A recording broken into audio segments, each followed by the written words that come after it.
Uttaranchal university BTech spot admissions and seminar April 26 శనివారం Alexander luxury hotel Anantapur.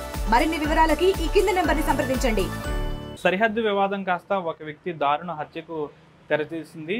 Yelamanchili మండలం కొంతేరు గ్రామానికి చెందిన కత్తుల పౌలును బత్తుల యేసుదాసు, అదే గ్రామానికి చెందిన యేసుదాసు అర్ధరాత్రి మద్యం మత్తులో తన ఇంటికి వెళ్ళి ఒక్కసారిగా కత్తితో నరికివేశాడు. దీంతో గ్రామం అంతా కూడా ఒక్కసారిగా భయభ్రాంతులకు గురైంది. గత కొన్ని రోజులుగా కూడా ఈ పౌలుకు యేసుదాసుకు కూడా కాస్త సరిహద్దు వివాదం అనేది జరుగుతుంది. ఈ నేపథ్యంలో మద్యం మత్తులో యేసుదాస్ ఒక్కసారిగా పౌలు నివాసానికి వెళ్ళి ఈ విధంగా చేసినట్లయితే పోలీసులు అయితే నిర్ధారించారు. నర్సాపురం డిఎస్పీ శ్రీవేద కూడా సంఘటన ప్రాంతానికి చేరుకుని కుటుంబ సభ్యులను ఆరా తీశారు. వీరిద్దరికి ఎటువంటి తగాదాలు ఉన్నాయంటూ కూడా వారిని అడిగిన పరిస్థితి. ప్రస్తుతం ఎవరైతే యేసుదాస్ ఉన్నాడో నరికిన వ్యక్తి, అతను ప్రస్తుతం పరారీలో ఉన్నాడు. అతను పట్టుకునేందుకు కూడా పోలీసులు ప్రస్తుతం అయితే పోలీసులు అతను వెతుకుతున్నట్లు కూడా సమాచారం. అంతేకాకుండా వీరిద్దరూ కూడా గ్రామంలోనే వ్యవసాయ కూలీ పనులు చేసుకుంటూ ఉంటారు. అయితే గత కొన్ని రోజులుగా వీరిద్దరికీ కూడా కాస్త సరిహద్దు వివాదం నేపథ్యంలో ఈ విధంగా హత్య చేసినట్లు కూడా పోలీసులు అయితే నిర్ధారించారు. ప్రస్తుతం యేసుదాసు పరారీలో ఉన్నాడు.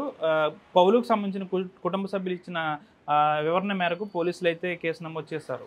వీడియో జర్నలిస్ట్ శేఖర్తో మనోజ్, RTV పశ్చిమ గోదావరి జిల్లా భీమవరం నుంచి. మరిన్ని వీడియోస్ కోసం ఛానల్ ని సబ్స్క్రైబ్ చేయండి. లేటెస్ట్ అప్డేట్స్ కోసం వాట్సాప్ ఛానల్ ని ఫాలో అవ్వండి. ఆ లింక్ డిస్క్రిప్షన్ లో ఉంది.